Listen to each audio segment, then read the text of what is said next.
Hey y'all, welcome back to my channel. My name is Jupiter James and this is Astro Motivation, where I awaken the astrologer within you and aim to give you a little inspiration and motivation per your unique placement within your birth chart. You know, I really do feel that before a time of iPhones and iPads and I this and I that, we were a culture and a society that were better able to look up at the stars and understand exactly what the universe wanted from us. And it is with that language and that knowledge that we were able to look down at our birth charts to see exactly where our dreams were and how to get them. And so if that sounds good to you, let's get into it. Today we're going to get into Mercury in the 9th house. Now, Mercury in the 9th house is going to give me the vibe and the energy of someone who is always thinking about what they personally believe in, okay? This is also going to give me the energy of somebody whose mind is on worldly travel or higher thinking and higher learning and philosophy and their truth ultimately. But before we go ahead and really dive deep into that very philosophical and adventurous placement, let's go ahead and separate the aspects. That way we are able to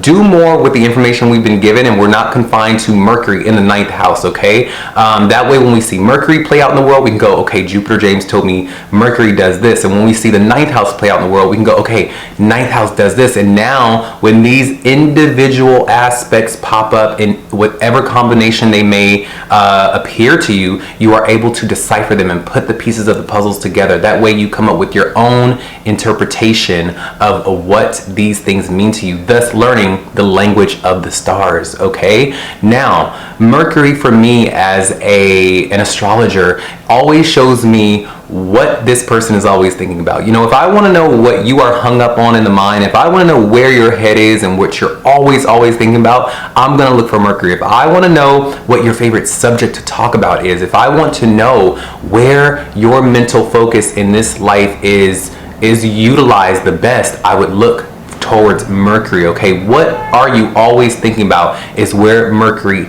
sits in your birth chart, okay? Now, Mercury is also the planet of your communication, and it is the planet of your mental process, okay? It is also sometimes Mercury has a sociability quality to it, but this is in certain factors and that will come up where it may come up, but for the most part it's all about your mind and your speech, okay? What you like to talk about and what you like to think about, and where Mercury is in the birth chart will show me where your prime mental focus is in this life, all right? And if you focus on that area with your mind, if you think about that area with your mind and articulate subjects of that area of your life, you will be well received. People will want to talk about those things with you. People will understand you. People will well receive your opinion on those subjects in life, all right? Now, with the 9th house is ruled by Jupiter and Sagittarius. Now, no matter what sign you may have on your 9th house,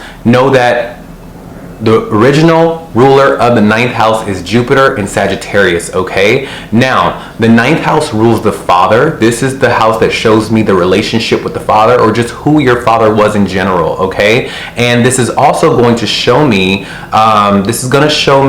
where exactly your mind is as far as like your philosophical truths. You know, this is the house of college. This is the house of your faraway lands and travels. This is your personal religion, your personal values, your personal truths, and what you were taught as a kid by the father, all right?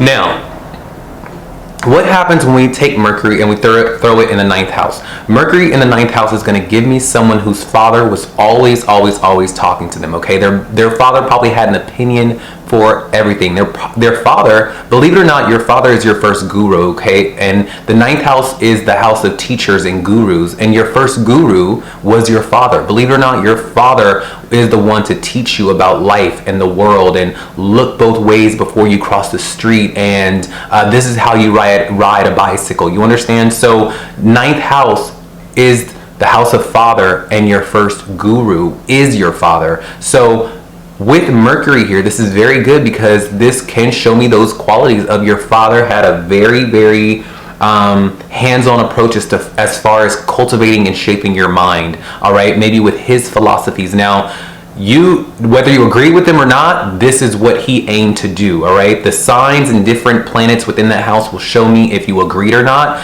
but he was letting you know what he wanted you to think. He was letting you know this is how the world works, this is what it is, this is what it isn't, this is what you do, this is what you don't, and he was very outwardly, openly expressive with you about that, okay? Your dad was probably also very social as well, and he also was thinking about what his personal beliefs were, and he probably would be thinking about college. Is a very good indicator for that. Your father was probably a teacher, of some sort. Even if he was just a teacher to you, he was some sort of teacher, okay? But with this being said about the father, now let's move on. When it comes to you, you are also now in your adult life, or just in your life in general, you are going to be thinking about what your personal philosophies of the world, of God, of life as a whole means to you. Your mind is always, you're going to have a little bit of a philosophical edge to the way that you think and speak, okay? When you talk to people, you're going to have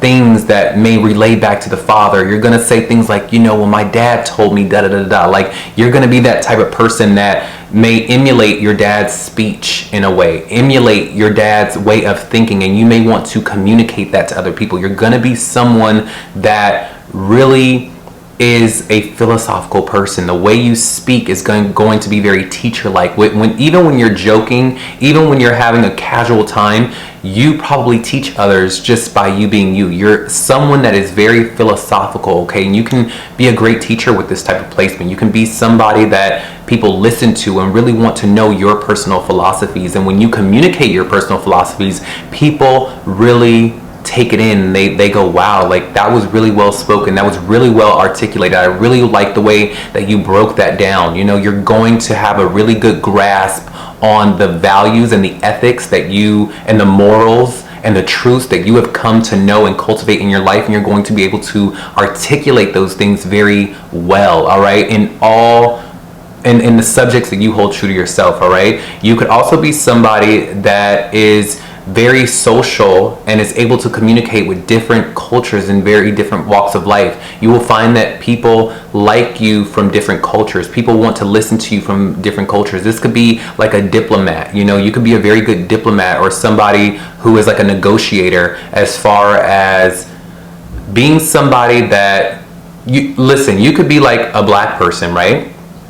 Or whatever ethnicity, right? And for some reason, the culture that your family dislikes or doesn't get along with, you could be that one person in your family that is always attracting different cultures and getting along with those people, okay? You could be that type of person where people from all walks of life just want to talk to you. They want to, because you will have a very, like I said, philosophical edge to your personality, and more so to your thinking that is international. Believe it or not, philosophy is international. It touches the souls of all types of people, not just one certain sect. And with Mercury being in the ninth, you're going to have a way of speaking where all nationalities understand you, where all types of people can grasp the nugget of truth about life, because they all relate. You're going to have that good higher mind like that. So if this sounds like you, let me know. Are you a very philosophical human being? Are you someone that is always reading a book about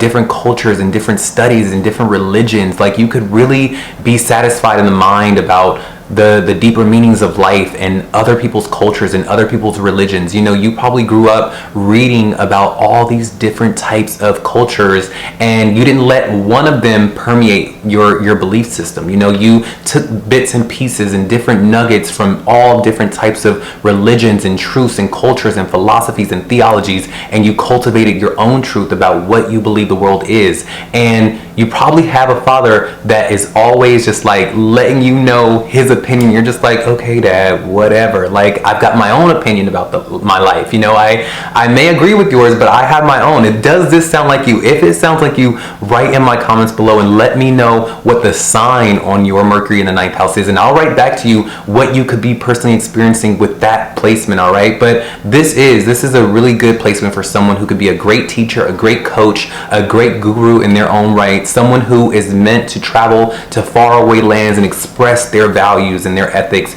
to the world around them, especially to people that don't look like them. And most teachers have that type of effect, okay, where they are able to communicate with all, just listen, if you got a heartbeat, you're communicating to those people and people can understand you, all right? But I would really, really recommend that this person write a book, this person really cultivate their values and really express those values in whichever way they see fit, because you are someone that people will listen to.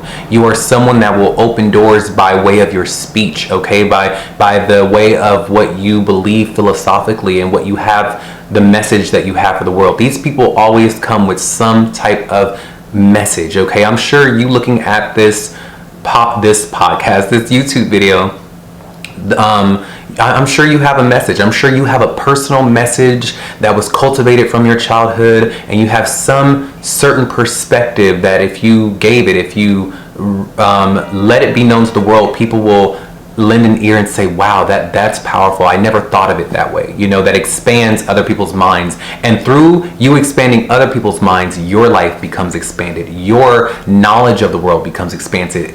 It's a symbiotic type of cyclical phenomenon that when you speak, you expand other people's minds and perspectives, and therefore you may gain money, you may gain riches, you may gain all these things, and through that your life changes, and through that your mind also becomes higher and wiser, and you begin to be able to teach more. It's a symbiotic thing, and this is a very good and lucky placement with your mind. You could be very smart, very, very smart. So yeah, I really do hope that you gain some clarity and some inspiration from this placement.